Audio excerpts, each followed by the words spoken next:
Com esses 7 passos aqui, você alfabetiza todas as pessoas, adultos, crianças, com deficiência ou sem deficiência. Todos.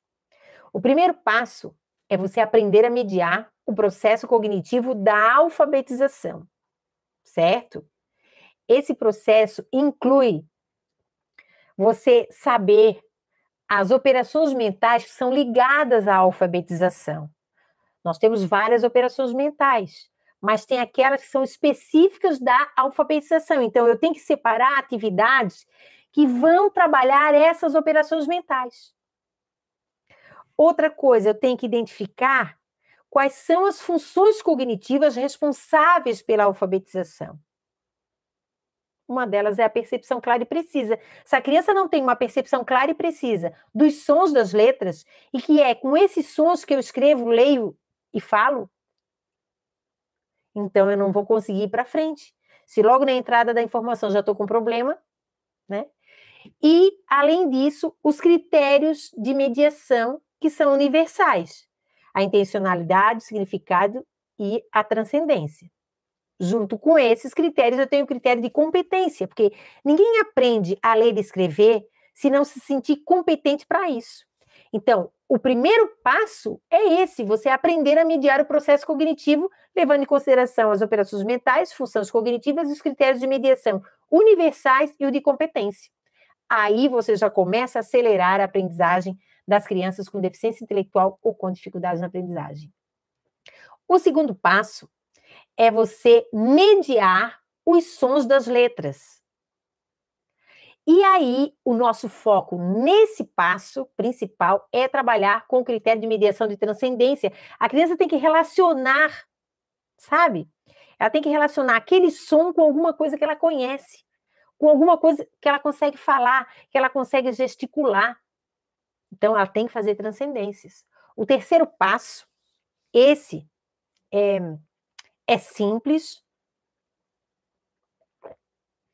mas para algumas pessoas é doído. Por quê? A maioria das pessoas acham que você tem que, para aprender a ler e escrever, você tem que seguir a ordem alfabética.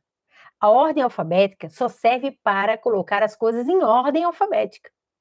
A, B, C, D, E, é uma convenção. Para escrever e ler, para aprender a escrever e ler, não é assim, né?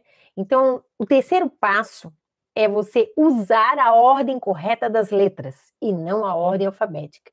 Para isso, nós vamos começar com as vogais. Então, você vai trabalhar a vogal A, I, O.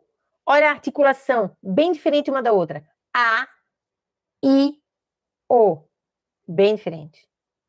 E depois você trabalha E, U. Por quê? Algumas regiões, como a minha, o O e o U, muitas vezes são pronunciados com a boca igual, porque é muito sutil, né? Então, aqui, por exemplo, tudo, ou o I e o E também. Leite, né? É leite e é leite. Então, a gente separa, a criança aprende a articulação do A e O bem, e depois ela vai perceber a sutil diferença entre o I e o E, e entre o O e o U, tá? Depois, nós trabalhamos ainda com as vogais a questão do O e do E, porque também são boquinhas diferentes. E nós temos aquelas palavras que são escritas com consoantes, mas que têm som de I. Por exemplo, o Y em Yasmin e o W em Wellington, porque o W também tem som de V, né? Mas nesse caso aqui a gente trabalha que essas palavrinhas, essas consoantes, têm som de vogal. E aí nós não temos só 5 vogais, né, gente?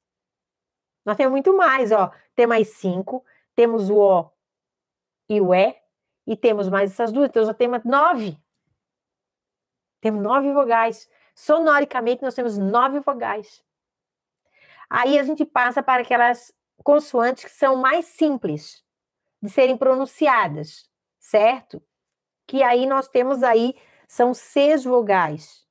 Desculpa, 6 consoantes, que é o F, S, Sh, F.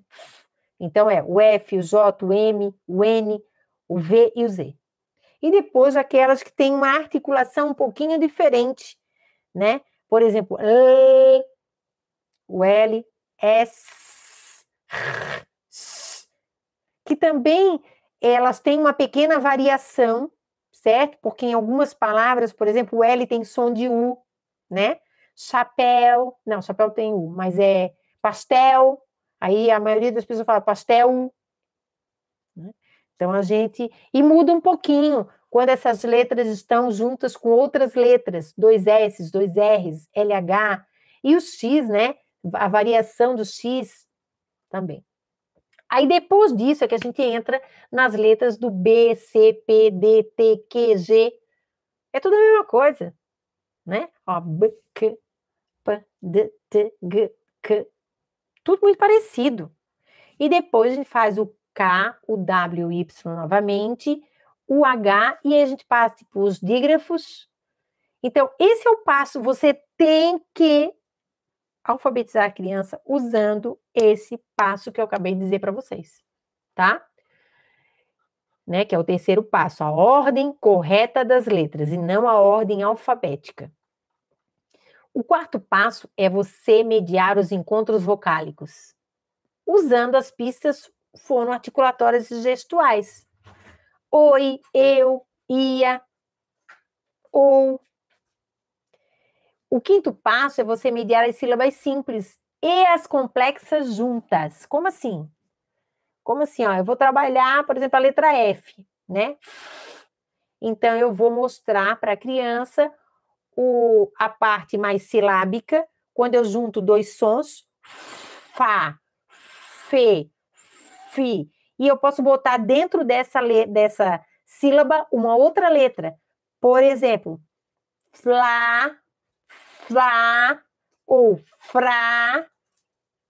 Porque se ela já sabe o Fá, que é Fá, rapidinho ela vai pegar o Flá e o Frá. Rapidinho. O sexto passo é a leitura e interpretação de palavras, frases, parágrafos e textos. E depois eu passo para a escrita espontânea, porque é ali que eu vou trabalhar o raciocínio hipotético, né? São as hipóteses que a criança vai fazer sobre a leitura e escrita. Por que é importante isso? Porque quando ela faz escrita espontânea, eu vou identificar qual é a fase da escrita e da leitura que essa criança está.